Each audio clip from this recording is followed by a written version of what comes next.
Once upon a time, nestled on a craggy, windswept island far from the mainland, stood a tall, sturdy lighthouse. For generations, the lighthouse had guided ships safely through treacherous waters, its bright beam cutting through the thickest fog and darkest nights. The current keeper of this vital beacon was a kind, elderly man named Silas. Silas had lived on the island his entire life.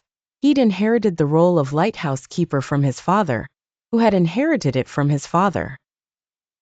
The rhythmic sweep of the light, the crashing of waves against the shore, and the cries of the seabirds were the soundtrack to his existence. He knew the waters around the island like the back of his hand, and he took immense pride in his duty. However, Silas harbored a secret, a burden he carried deep within his heart. Years ago, a terrible storm had raged for days, blinding the coast in a swirling tempest. A small fishing vessel, caught in the storm's fury, had sent out a desperate distress signal. Silas, doing his best to maintain the light, had tried to guide them in. But the storm was too strong, the visibility too poor. The fishing vessel, with all hands aboard, was lost. Though it wasn't Silas's fault, he couldn't shake the feeling of responsibility. He felt he should have done more, could have done something differently. The faces of the lost fishermen haunted his dreams.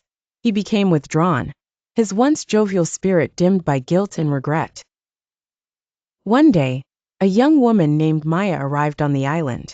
Maya was a marine biologist, studying the seabird population that nested on the cliffs. She was bright, inquisitive, and full of life. She was also a keen observer. It didn't take her long to notice the sadness in Silas's eyes, and the heavy weight he seemed to carry. "You seem troubled, Silas," she said one afternoon, as they sat watching the waves crash against the rocks. Silas hesitated.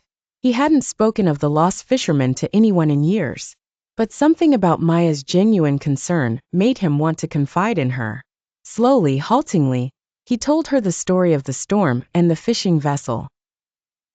Maya listened patiently, her eyes filled with empathy.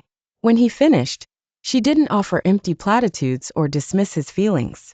Instead, she said, "Silas, you did everything you could. The storm was a force of nature, beyond anyone's control."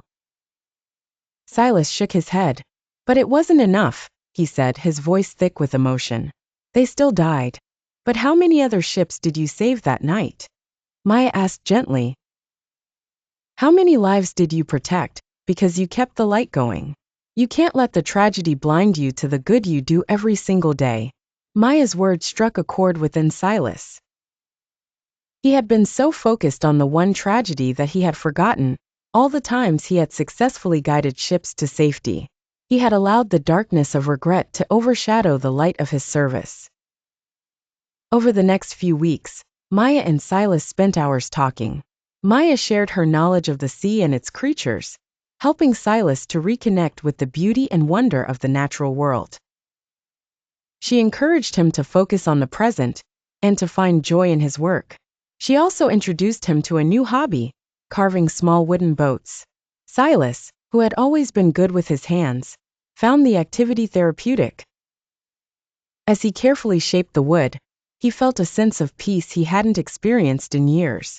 He carved fishing boats, sailboats, and even miniature lighthouses, each one a testament to his connection to the sea.